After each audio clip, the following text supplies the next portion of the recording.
terrorists, but still also pledging allegiance to ISIS. This is a very cruel and a brutal group. And you can tell now, as we start to unravel the situation in Marawi, they have cut the heads of Muslims and Christians alike. In the Philippines, it was never an issue, religion. It is not now. But ang problema nito, pumunta itong mga foreigners, it is an international insanity, and they are in every town and city all over the world. I have nothing against the Moro people. My grandmother is a Maranao. Wala akong sa pamilya ko, I have one branch, and I'm referring to the mayor. His wife is a Tausog. Ang kanyang nanay is a Maranao also. Mine is to the grandmother ko, itong namang kanyang asawa niya. At may siya akong grupo na apo na puro Moro at Muslim. Wala akong problema niyan. Ang problema ko, itong mga tao who got contaminated with ISIS. Ito yung ISIS, ito yung mga sundalo ng mga bata noon when the Middle East was on fire. Ito yung naging desperado kasi nakita nila their country invaded. I'm sorry to say it was the United States who did it. And on the pretext of mass destruction, weapons, nandoon, pagdating, wala naman. And they saw their country destroyed, and Gaddafi was also killed. Pinakialaman kasi talang leader because they did not like despots. But yung hindi kasi nakakaintindi ng Quran and the way of life of a Muslim, it's really feudal. Kaya yung pati Afghanistan, inaaway ng... And there are so many wars na wala tayong pakialam at nagpuntahan na yan dito. So in Marawi, we got about 4 Caucasian-looking, so Arab. Caucasian-looking from Kuwait yan. Kasi yung ibang Aras may itim eh. Ito mga puti, ito talagang puti. So may 4 tayo and a host of several Indonesians. All kasama sa ating mga Pilipino na terorista. And this will not go out of the scene within the next 10 years. Kung may anak ka ngayon sa PNP o magpulis o sa PMA, aabutin pa nila itong giran to. And this will be a bloody and brutal war. I am not trying to magyabang sa inyo, but when I had my first command conference sa mga pulis sa sundalo as president, we're talking about drugs. And I was really hitting the drug issue because it was fueling. Ang gasolina ng mga terorista was drugs. And simply, alam ninyo yan, it's almost everywhere. Dito sa Del Sur, then you go to Cotabato, Maguindanao, Buldon, Lanao. They were producing drugs beyond the normal capacity of all of the addicts in the Philippines can consume. So they were really actually selling and buying guns and everything. It would be good that after this war, if it will end someday, to start looking into saan itong mga baril, pati yung mga bala. Kasi yung mga May mga cartoons doon, marka pa yung DND personnel. From DND ordnance. So bakit into na sa... Alam natin, alam ko.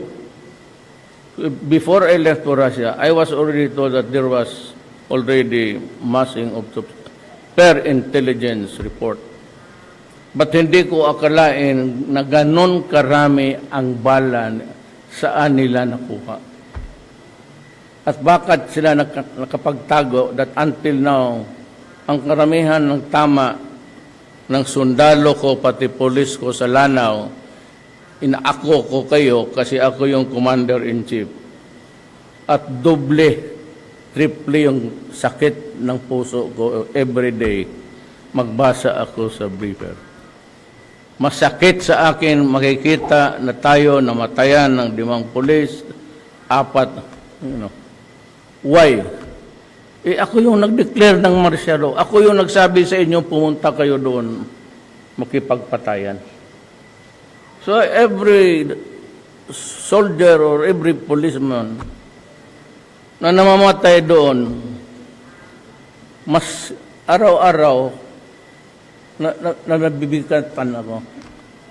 I said, I told your officers, I am not so much into equanimity ko, yung sa utak kasi at the time that I have to solve every problem, then I get to review again of what our options would be and how long more it would take for us to take back Marawi and at what cost sa buhay. Huwag na lang yung bala sa akin, martilyan. I can lose all the money in government buying bullets and everything.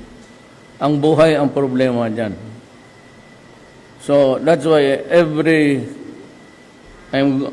tomorrow I'm out again to visit another brigade.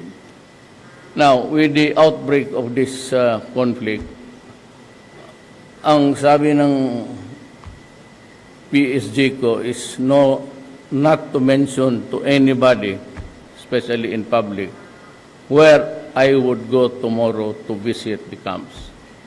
Sabi nila, you do not need the publicity. It will not contribute anything anyway. So, maglipad na lang tayo doon. Sans the publicity and even yung mga... Ang problema dito is, in every generation, meron talagang lumalabas na demonyo. Our parents suffered Second World War. But where did it start? Germany. Anong ideolohiya?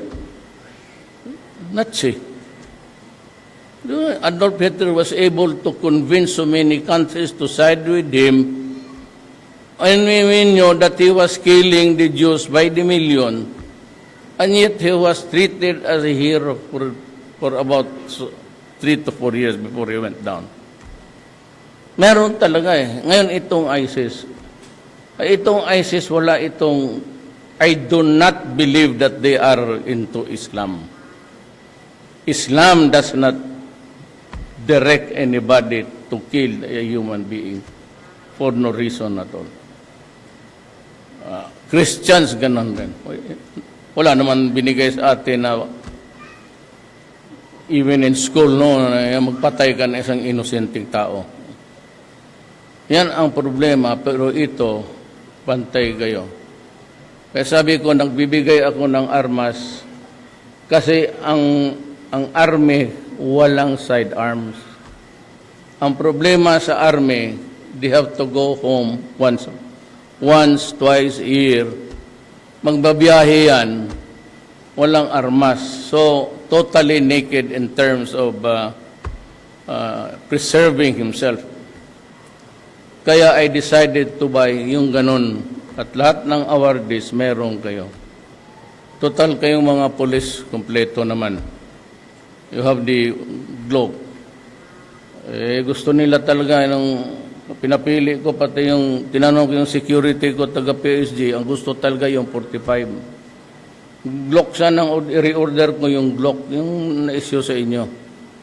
Ang Glock kasi is maintenance free. Hindi kinakalawang, tapos hindi nagda-jam. Pero nakita nitong mga sundalo, yung 45 talaga na configuration. Ako nala, sige, kung yan ang gusto ninyo. I asked 7 of my security, mga PSG, mamili kayo sa Glock ko ito. Lahat talaga gusto sa 45. Ayaw ko ba? In love masyado sa... But the Glock is actually also... What I'm giving you is 45 Glock. But I leave to you... you must be happy. Otherwise, it's not a gift. I'm giving you mga baril na yan to make you happy. Yan, ipalisensya mo ninyo sa sarili ninyo at inyo na yan. Dublado na ang baril ninyo. So, yan ang sitwasyon natin ngayon. There's no telling when matapos ito. Ngayon ang tanong, bakit ako nag-martial law? Personally, I don't want it. Lalo na kami mga politiko. It makes us unpopular. Kasi parang hindi magulo ang bayan mo, hindi mo kontrolado. But part of my mandate really is to preserve and defend the Filipino nation. Yan ang oath of office ko, yan rin ang oath of office ninyo. So nung nasa Moscow ako sa Russia, nung nagbalita na inatake na ang Marawi, nandoon si Secretary Lorenzana, nandoon si Esperon, nandoon lahat yon kasi we were discussing arms and other mga trade na I was criticized kasi junket daw, sabi ni Presidente Ramos. It was not. We got about 9 billion of ready-made transactions kaagad. Na yung sabi nila yung mga opisyal ng police, ng army, alam mo, ang bayad ko sa eroplano, kaya ako lang mag-isa doong pasahero, o punuin ko ng tao, pareho lang. I mean, even if I do not bring anybody, if I use the plane PAL, ibig sabi yan na palagay natin 1 billion, punuin ko man yung anso, I invited yung mag-retire. Yun na lang mga military pati police na mag-retire, I invited them along. Ano ba naman yan? Libre naman. Total, pareho lang rin ang bayad ko. Sabi ko, you come with me because yan lang rin ang paraan na mapakita ko sa inyo na this is also as a nation who has the gratitude for you. Sumama kayo para isama ninyo yung asawa ninyo, ipasyal ko kayo. And I thought that, I was expecting really the 4 days ahead na yun ang pinuntahan ko. Only to stay there for about 6 hours because yun nga pumutok ng But good that Putin came in from another region. Russia is, I said, a vast expanse of territory. Part of Russia straddles in Asia and part of it also is in Europe. But Putin was somewhere else. But I got before he said he would be coming in. If I can just wait 6 hours, he would fly in. So I was able to accomplish. Ang problema, kami tatlo lang sa airport nag-usap. Si Lorenzana, pati si Cayetano. Ako, pati si Bong. But lahat ng gusto ko, napag-usapan namin. We talked for about 1 hour and 10 minutes. Okay naman. And so kahapon, inihintay ko lang rin yung advice nila, kahapon dumating yung sa Chinese. By this time, they have perfected the art also. Hindi manalo ang China ng mga gira kung pulpul yung ininbento nila na baril. It's all good, but hindi lang tayo kasi sanay. been used to made in USA. But yung mga sniper na dumating, ang gaganda. And I told Lorenzana na paghatian ninyo, pati na yung mga, lalo na yung sniper. Very beautiful. You'll get it in a matter of days. Dadaan lang kasi yan sa sa itong ballistics. All of those guns will have to go to FEO or FEU. What's the title of the office now? FEU. Boom. Pakisabi lang sa kanila, bilisan yung ballistic exams para lalo na yung mga bago ibigay doon sa Marawi muna. But the next shipment would be on this September. And I hope that you can assemble about 1 battalion of snipers para mahusay kung marami tayong snipers. They are also sniping at us. And they have the beautiful guns. They have the Barrett. So you'll be wondering, saan nila ito nakuha? Ang may mga Barrett lang yan, yung mga Amerikano, tayo, binigyan tayo ng Amerikano, nagbili tayo. But sila, halos until now, we're still trying to, we are still recovering some of their weapons, but that includes the Barrett. Well, it's a deadly firearm. It can reach you almost 1 kilometer away. But may panlaban naman tayo. Marami rin tayong Barrett. And with additional arms, I think we will find it easy really to operate. I hope that this fight would not last for another month. Pagod na ang mga sundalo na. Kasi kayo ngayon, pagka isang buwan pa ito, palit na naman. Kayo lahat ngayon, ang padala ko, balik ko dito yung payag naman siguro kayo. Payag kayo, hindi? Ayan, gusto yan, tanggap tama. Cover ka agad, tapatang-tapang harap-harapan. Tago dito, tago doon, hanggang dumating ka sa ano. Well, anyway, that is really a far-fetched idea, but it can happen. But the way it's being evolving now, I think it will be a matter of days. This before the end of the month, matatapos na yan. We are winning the war, do not worry. Ang ano lang kasi, marami sa inyo punta ng Marawi, no? Taas kasi sila eh. So tayo uphill, nakaposisyon na yung snipers nila, yung mga Barrett. So practically we were in open country. So every building was occupied with 1 or 2. So parami yung casualties natin. It was not really in an even environment that government forces was there fighting. So I'm really very sad. I am sorry to everybody, lalo na sa mga civilians sa Marawi na madamay sila. And I said, but more than anybody else, ako yung nasasaktan talaga. I was the one who ordered to implement martial law.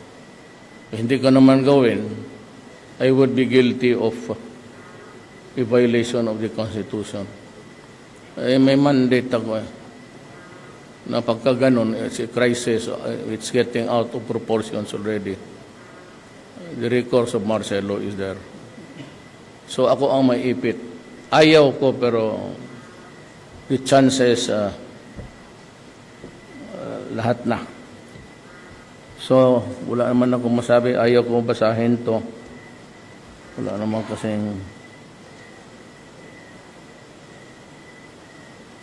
Well, I'll just read. In fairness also to the guy that prepared this speech. The government is ever thankful for the services that you selflessly give to our country. In this light, logistical support has been given to our police forces to ensure they have adequate provision to perform their duties as well. Alam mo, Hindi ko naman sinisiraan ng mga 3 buwan lang ako presidente. I went to Biluna. And to my horror, walang MRI, walang barrick. Barrick is the chamber, yung nagda-dive na may bench, doon ka sa chamber. But that is also helpful when you are, ma-extricate ka after 1 day, 2 days, may sugat ka. Gangrene sets in. Pag ipasok ka doon, high pressure, it can arrest and even stop gangrene immediately. So mayroon na kayo niyan, binili ko lahat. And you can use may 2 presidential planes, yung mataba pati yung isa, pinapagamit ko na. Yun ang sinasakyan ng mga sundalo na wounded. It's being used as a shuttle now. Sabi ko, may commercial naman ako. I can use, mas kailangan ng mga sundalo natin. But you can rest assured na you'll have the best. You'll have the best of everything. And by next year, by December, malaman na ninyo yan. Next year, January, dublado na ang sweldo ninyo. Nag-i-increase kayo, nila ninyo tingnan nyo yung paycheck ninyo. Every month, nagtataas-taas. Pagdating ng January niyan, the whole amount covered na. So, tapos I have increased your, saan na ba yung wala man? Increase from, saan kung yung briefer ko? From 300, ginawa kong 3,000 ata. Kung dinobli-dobli ko.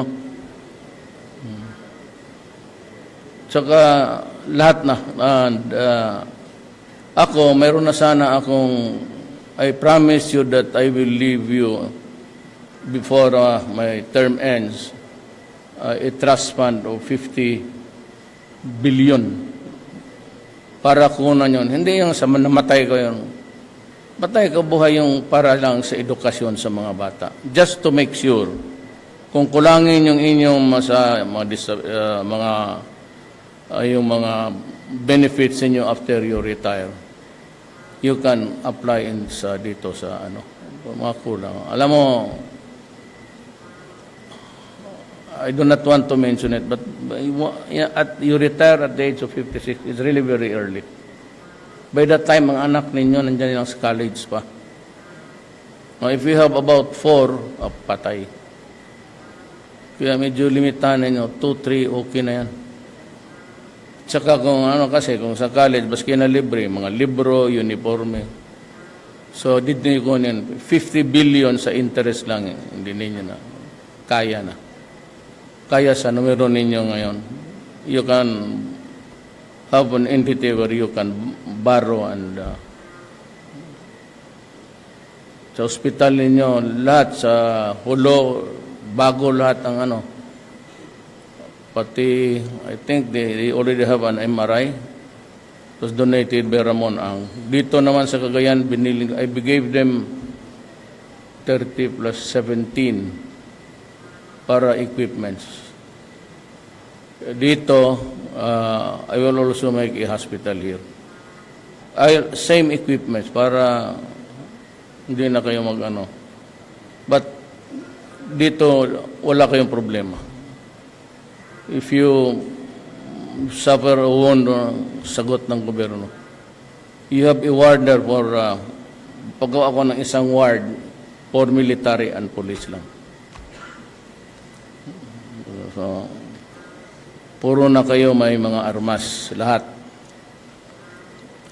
Wala kayong trabaho sa mga munisipyo, pag day off ninyo, labas kayo happy-happy. Kaya mga army rin, mga buang, maglabas ma rin. So may armas na kayo, pag hindi nakaagaw ng microphone, magbarilan, di tabla kayo. Ganon yan eh. So just be aware of Kaya nga, ako tinuro dito noon, I forgot the general who gave us the mga sundalo dito and he was here. Sabi nga niya na pag okay maglabas ng bahay, kung balik ito talaga mas paro-paro, basta may maglakad-lakad dyan o mag-standby sa mga tindahan, tingnan mo muna, tapos labas na. Lalo na dito yung isa, tapos may isa dito, walang ginawa kung hindi if suddenly they change position, paglabas mo, bantay ka na. Kaya ng isang pulis, sige, tingin-tingin yung tao, sabi ng pulis, putang ina, pinag-aralan ako nito Kasi dalawa Saka suri-suri ng buang, paglabas, binaril kagad yung isa. Butit na hindi namatay. Sabi niya, bakit ka Bakit mo ako pinagpaplanuhan? Sabi ka agad nung binaril niya na, hindi man ikaw siya. Naghahanap man kami doon sa yung appliance na hindi nakabayad, yung address kasi i-repossess na. Akala niya, NPA, binaril ka agad. Okay na lang. Kaysa kung totoong NPA nga, but they are not organized anymore. Kanya-kanya. At no other time in the history ng there are so many surrenders. Maraming surrender. But believe ako doon, nabasa ko yung briefer na they were able to call on time and you responded. And you were able to get 3 of them. 3 ba yung napatay na yun? I would like to congratulate you. You deserve the medal. Saan yung medal mo? Nawala man. Nahulog. Where's yung medal? Plaque. Sa to? Ipapagawaan kita ng bago. Hindi talaga, magdawa ako. I'm just asking for permission from the higher authorities. Ay akin, pero nagpapagawa ako ng maganda. Maganda yung akin, yung gumagawa ng sing-sing namin sa college ring, Suarez, taga Cebu yan Siya ang pinagawa ko. Mayroon na akong for additional, para magbako, kaya magdakaw, daghan na kayong medalya. Di na maigo bala, nakaanak na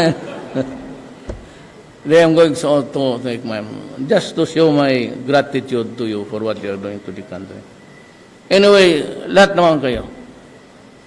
Huwag kayong if there's a problem, huwag mag-init ng ulo. Just tell your commander or you get in touch with Bong and you tell him the problem and I will solve the problem for you. Wala man tayong problema dito. Kung pera-pera lang, maghanap tayo. Kadali mag-hold up dyan. But during my time, I will take care of you. At ang sinabi ko, do not be afraid to implement the laws of the land. You have been there for PNP 4 years, PMAyer, yung iba basic 2 years. You were lectured on when to arrest, when to shoot, when not to shoot. Huwag kayong if you think that you are in danger or your life is in jeopardy, you're losing about to yung preservation instinct. Dalawa yan. Performance of duty and self-preservation. Defense, self-defense. Sabi ng hindi man maniwala ito sila na wala man tayong pinatay na nakataas yung kamay na nakatali yung hindi man natin trabaho yan. What for? Mas gusto ko nga makulong para magsakripisyo. But your primary concern is really the neighborhood and the city. But do not be afraid.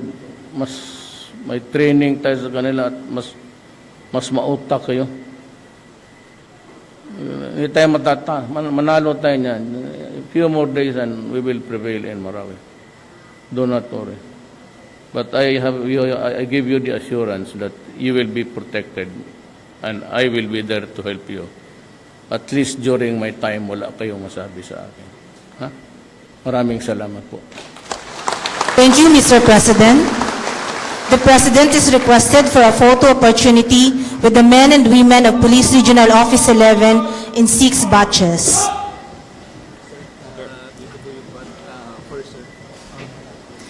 First batch is with PNP